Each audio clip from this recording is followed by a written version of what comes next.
झारखंड की 2 दर्जन सीटों पर फिर टकराएंगे पुराने योद्धा। कुछ सीटों पर पार्टी बदलकर चुनाव मैदान में उतरे हैं पुराने प्रतिद्वंदी। कई सीट ऐसी है जिन पर 2019 में बेहद करीबी हुआ था मुकाबला।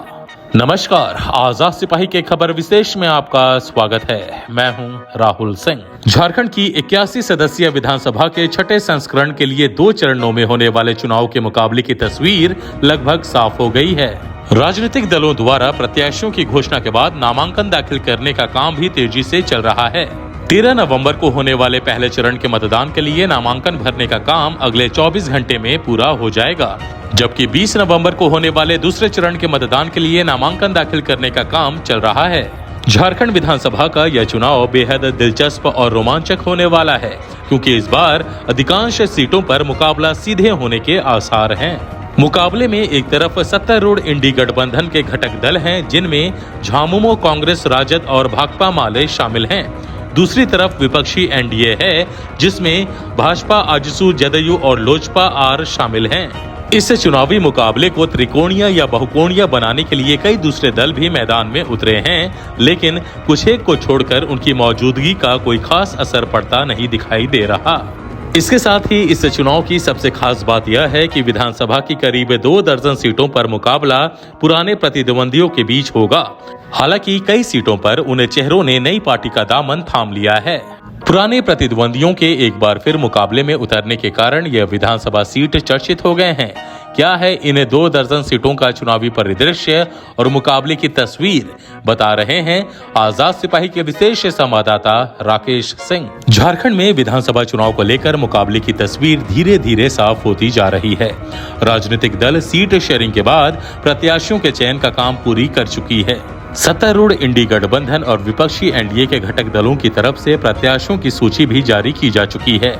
राज्य की 81 विधानसभा सीटों के लिए 2 चरणों में 13 और 20 नवंबर को मतदान होगा। पहले चरण के मतदान के लिए नामांकन भरने का काम अगले कुछ घंटों में खत्म हो जाएगा, जबकि दूसरे चरण के मतदान के लिए नामांकन दाखिल करने का काम अभी चल रहा है और यह 29 अक्टूबर को खत्म होगा। चुनावी गहमागहमी के बीच अब मुकाबले की जो तस्वीर सामने आ रही है, उससे साफ हो गया है कि राज्य में करीब 2 दर्जन ऐसी सीटें हैं जिन पर इस बार भी 2019 जैसा ही मुकाबला होगा, क्योंकि इन सीटों पर पुराने प्रतिद्वंदी ही एक बार फिर मैदान में उतरे हैं। हालांकि इन 2 दर्जन सीटों में से कई पर प्रतिद्वंदी तो पुराने हैं, लेकिन उन्होंने इस बार दल बदल लिए हैं और वे नए चुनाव चिन्ह के साथ मैदान में हैं। 2019 में इनमें से कई सीटों पर मुकाबला काफी करीबी हुआ था, इसलिए इस बार बाजी किसके हाथ रहेगी, इसका आकलन बेहद मुश्किल है। रांची में फिर सीपी और महुआ का सामना। बात शुरू करते हैं रांची विधानसभा सीट से। यहां एक बार फिर भाजपा के सीपी सिंह का मुकाबला झामुमो की महुआ मांझी से होगा। 2019 में सीपी सिंह ने महुआ मांझी को 5,904 वोटों के अंतर से हराया था। सीपी सिंह को 79,646 और महुआ मांझी को 73,442 वोट मिले थे।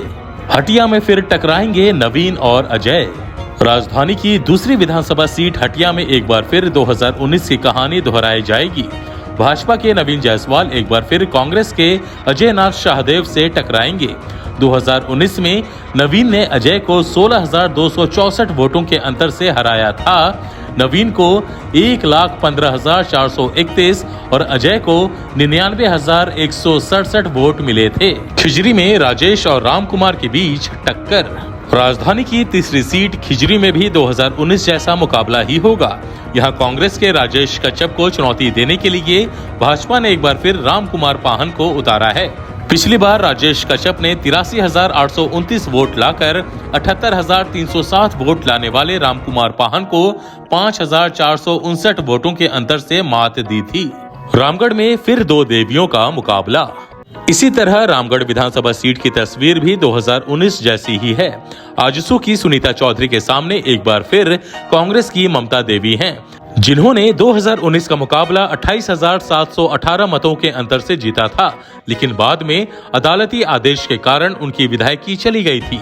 फिर हुए उपचुनाव में सुनीता चौधरी ने जीत दर्ज की थी। जमुआ बरकट्टा में दल बदलकर फिर पुराने चेहरे। गिरिडीह जिले की जमुआ विधानसभा सीट से चुनाव में फिर से केदार हाजरा और मंजू कुमारी आमने सामने हैं। हालांकि इन दोनों ने इस बार पार्टियां बदल ली हैं। भाजपा के टिकट पर पिछला चुनाव 18,175 वोटों से जीतने वाले केदार हाजरा इस बार झामुमो के टिकट पर चुनाव लड़ रहे हैं। वहीं पिछली बार उनको टक्कर देने वाली कांग्रेस की मंजू कुमारी इस बार भाजपा से चुनाव मैदान में उतरी हैं। इसी तरह बरकट्ठा विधानसभा क्षेत्र में भी प्रत्याशी दल बदलकर चुनाव मैदान में हैं। 2019 में निर्दलीय चुनाव जीतने वाले अमित कुमार यादव इस बार भाजपा से चुनाव मैदान में हैं, जबकि पिछला चुनाव भाजपा से लड़ने वाले जानकी यादव इस बार झामुमो के टिकट से चुनाव लड़ रहे हैं। संथाल समेत इन सीटों पर पुराने चेहरों की टक्कर। झारखंड की सत्ता का प्रवेश द्वार कहे जाने वाले संथाल परगना का अधिकांश विधानसभा सीटों पर भी मुकाबला पुराने चेहरों के बीच ही होगा। हालांकि यहाँ कई प्रत्याशी नए दलों के साथ मैदान में हैं। जरमुंडी में एक बार फिर कांग्रेस के बादल पत्रलेख का मुकाबला भाजपा के देवेंद्र कुंवर से होगा। झारखंड की आध्यात्मिक राजधानी देवघर में भी मुकाबला भाजपा के नारायण दास और राजद के सुरेश पासवान के बीच होगा, जैसा कि 2019 में हुआ था। गोड्डा सीट पर भी 2019 की तरह भाजपा के अमित मंडल और राजद के संजय प्रसाद यादव के बीच टक्कर होगी, जबकि महागामा में एक बार फिर 2019 की तरह कांग्रेस की दीपिका पांडे सिंह और भाजपा के अशोक कुमार भगत चुनौती देंगे। इसके अलावा गिरिडीह में झामुमो के सुदिव्य कुमार को भाजपा के निर्भय शाहबादी भी चुनौती देंगे, जैसा कि 2019 में हुआ था। झरिया में भी यही सीन है, जहां 2019 की तरह एक बार फिर कांग्रेस की पूर्णिमा नीरज सिंह को भाजपा की रागिनी सिंह चुनौती देंगी। इसके अलावा जिन सीटों पर 2019 की तरह पुराने चेहरों के बीच मुकाबला होगा, उनमें मांडू जेपी पटेल कांग्रेस बनाम आजसू के निर्मल महतो, बड़कागांव अंबा प्रसाद कांग्रेस बनाम भाजपा के रोशन लाल चौधरी, चंदन क्यारी अमर बावरी भाजपा बनाम झामुमो के उमाकांत रजक, निरसा अपर्णा सेन गुप्ता भाजपा बनाम माले के अरूप चटर्जी, ईशागढ़ सविता महतो झामुमो बनाम आजसू के हरिलाल महतो, सिमडेगा भूषण बाड़ा कांग्रेस बनाम भाजपा के श्रद्धानंद बेसरा, कोलेबीरा नमन विक्सल कुनगाड़ी कांग्रेस बनाम भाजपा के सुजान जोजो, लोहरदगा रामेश्वर उरांव कांग्रेस बनाम आजसू की नीरू शांति भगत, लातेहार बैजनाथ राम झामुमो बनाम भाजपा के प्रकाश राम, विश्रामपुर रामचंद्र चंद्रवंशी भाजपा बनाम राजद के नरेश प्रसाद सिंह, गढ़वा मिथिलेश ठाकुर झामुमो बनाम भाजपा के सत्येंद्र नाथ तिवारी और भवनाथपुर भानु प्रताप शाही भाजपा बनाम झामुमो के अनंत प्रताप देव। इन 2 दर्जन सीटों की खास बात यह है कि इनमें से अधिकांश पर जीत का अंतर 1000 से लेकर 7000 वोटों का रहा था, यानी इनमें से अधिकांश सीटों पर मुकाबला बेहद करीबी रहा था। यदि कोई चमत्कार नहीं हुआ तो ये सीटें इस बार भी चुनाव का रोमांच बढ़ाएंगी। आज के आजाद सिपाही के खबर विशेष में बस इतना ही। देश विदेश की और भी अधिक जानकारी के लिए आप पढ़ते रहिए अपना लोकप्रिय दैनिक अखबार आजाद सिपाही। और हाँ, आप हमारे इस YouTube चैनल को जरूर सब्सक्राइब करें। धन्यवाद।